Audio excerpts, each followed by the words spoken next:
Nara Lokesh Dubai వెళ్ళారు.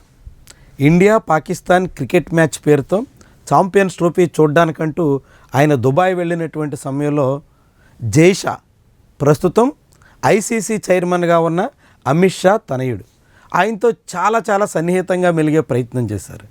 ఇది జరిగి నెల రోజులు తిరగకముందే అదే జైషా పనిగట్టుకుని విశాఖపట్నం వచ్చారు. ఆ సమయంలో నారా లోకేష్ విశాఖపట్నంలోనే ఉండి జైషాతో అత్యంత సన్నిహితంగా మెలుగుతూ తమ సంబంధాన్ని తమ అనుబంధాన్ని చాటుకునే ప్రయత్నం చేశారు.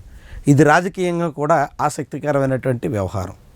వాస్తవానికి ప్రధానమంత్రి మోదీ ఉన్నప్పటికి కూడా అనేక వ్యవహారాల్లో చక్రం తిప్పేది అమిత్ షా అనేటువంటిది చాలామంది అంగీకరించేటువంటి వాస్తవం. అలాంటి అమిత్ షాకి జైషా ఎంత చెప్పితే అంత అనేటువంటి వాదన కూడా చాలా ఎక్కువగా వినిపిస్తూ ఉంటుంది. అలాంటి జైషా కొంతకాలం బీసీసీఐలో ఇప్పుడు ఐసీసీలో చక్రం తిప్పుతున్నారు.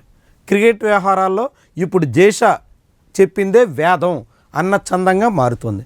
అలాంటి జైషాతో నారా లోకేష్ అత్యంత సన్నిహితంగా మెలుగుతున్నటువంటి తీరు ఆసక్తికరమే కాకుండా రాజకీయంగా కీలకమైనటువంటి పరిణామంగా చూడాల్సి ఉంటుంది. నారా లోకేష్ కేంద్రంలోని బీజేపీ పెద్దలతో ఎటువంటి విభేదాలు రాకుండా చూసుకోవడానికి అత్యంత ప్రాధాన్యత ఇస్తున్నారు. బీజేపీ నాయకత్వానికి ఎక్కడ ఇబ్బంది కలగకుండా చూసుకోవడమే తమ బాధ్యత అన్నట్టుగా సాగుతున్నారు. బీజేపీ నేతలు చెప్పిన మాటని తూచా తప్పకుండా అనుసరించేందుకు ప్రాధాన్యత ఇస్తున్నారు. అదే సమయంలో బీజేపీ నేతలకు సంబంధించినటువంటి కుటుంబీకులతో సన్నిహితంగా మెలుగుతూ మరో రూపంలో కూడా బీజేపీ నేతల్ని మెప్పించే ప్రయత్నం చేయబోతున్నారా?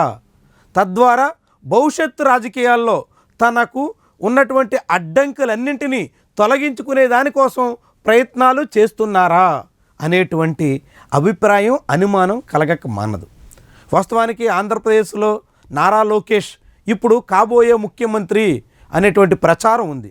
ప్రచారమే కాదు, ఈ మాటని తెలుగుదేశం పార్టీ మంత్రులే దావోస్ కేంద్రంగా నిర్వహించినటువంటి సమావేశాల్లో కూడా వెల్లడించారు. అంటే ఏ స్థాయిలో తదుపరి సీఎం నారా లోకేష్ అనేటువంటి రీతిలో ప్రచారం ఉంది అన్నది మనకు స్పష్టమవుతుంది.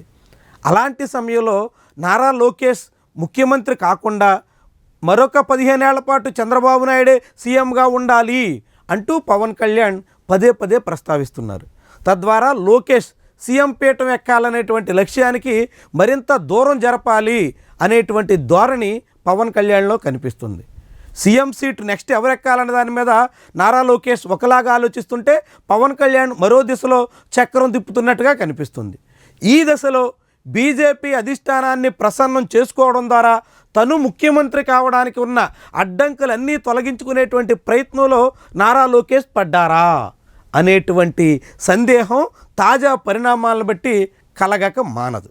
ఎందుకంటే బీజేపీ నాయకత్వం గ్రీన్ సిగ్నల్ ఇవ్వకుండా నారా లోకేష్ సీఎం పీఠం ఎక్కడానికి ప్రస్తుతం కూటమిలో అవకాశం లేదు. కూటమి కాకుండా తెలుగుదేశం పార్టీ విడిగా వెళ్ళడానికి సాహసించేటంత ధైర్యం చంద్రబాబులో కూడా కనిపించడం లేదు. కాబట్టి కూటమిగా కొనసాగుతూనే చంద్రబాబు తర్వాత నారా లోకేష్ వీలైనంత వేగంగా ముఖ్యమంత్రి పీఠాన్ని అందుకోవాలి అనేటువంటి తపనలో ఉన్నారన్నది కాదనలేనటువంటి వాస్తవం. నారా లోకేష్ అనుచర వర్గం కానీ నారా లోకేష్ సన్నిహితులు కానీ ఆయన్ని మెప్పించాలి అని భావిస్తున్నటువంటి ముఖ్యమైనటువంటి నేతలు కానీ నారా లోకేష్కి త్వరగా డిప్యూటీ సీఎం ఇవ్వాలి, ఆయన్ని ముఖ్యమంత్రి చేయాలి అని బాహాటంగానే పెద్ద స్థాయిలో కోరి ఉన్నారు. కాబట్టి నారా లోకేష్ వీలైనంత వేగంగా డీసీఎం ఆ తర్వాత ముఖ్యమంత్రి పీఠాలు అధిరోహించాలనుకుంటున్నప్పుడు బీజేపీ అధిష్టానం నుంచి ఆశీస్సులు కావాలంటే అందుకు అమిత్ షా తనయుడు జైషా స్నేహాన్ని ఉపయోగించుకునే అవకాశం లేకపోలేదు. అందుకు తగ్గట్టుగానే ఇప్పుడు నారా లోకేష్ పావులు కదుపుతున్నారు అనేటువంటి చర్చ మొదలైంది. అయితే పైకి చెబుతున్నటువంటి కారణం ఏంటంటే అమరావతిలో అతిపెద్ద క్రికెట్ స్టేడియం నిర్మాణానికి ఆంధ్రప్రదేశ్ ప్రభుత్వం ప్రయత్నాలు చేస్తుంది. ఆ క్రికెట్ స్టేడియం నిర్మాణానికి బీసీసీఐ నుంచి భారీగా నిధులు తెచ్చుకునే దానికి తగ్గట్టుగా నారా లోకేష్ జైషాతో సన్నిహితంగా మెలుగుతున్నారు అని వినిపిస్తోంది. కానీ ఇది పైకి మాత్రమే. అంతర్గతంగా నారా లోకేష్ తన రాజకీయ లక్ష్యాలను అందుకోవడానికి తగ్గట్టుగా ఇప్పటి నుంచే పావులు కదపడం ప్రారంభించారు అన్నది సుస్పష్టం. అందుకు బీజేపీ నాయకత్వం నుంచి ఉన్నటువంటి అడ్డంకులు తొలగించుకోవడానికి జైషాను వినియోగించుకునే అవకాశం లేకపోలేదు అనేటువంటి అనుమానాలకి ఈ పరిణామాలన్నీ తార్కాణమిస్తున్నాయి. మరి నారా లోకేష్ లక్ష్యం నిజంగా నెరవేరుతుందా?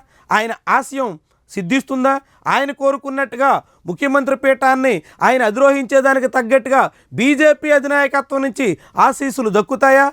అవన్నీ జైషా చేతుల్లో ఉన్నట్టుగా ఇప్పుడు టీడీపీలోని లోకేష్ అనుచర వర్గం భావిస్తుంది. మరి అది ఎంతవరకు నెరవేరుతుందన్నది అత్యంత ఆసక్తికరమైనటువంటి పరిణామం.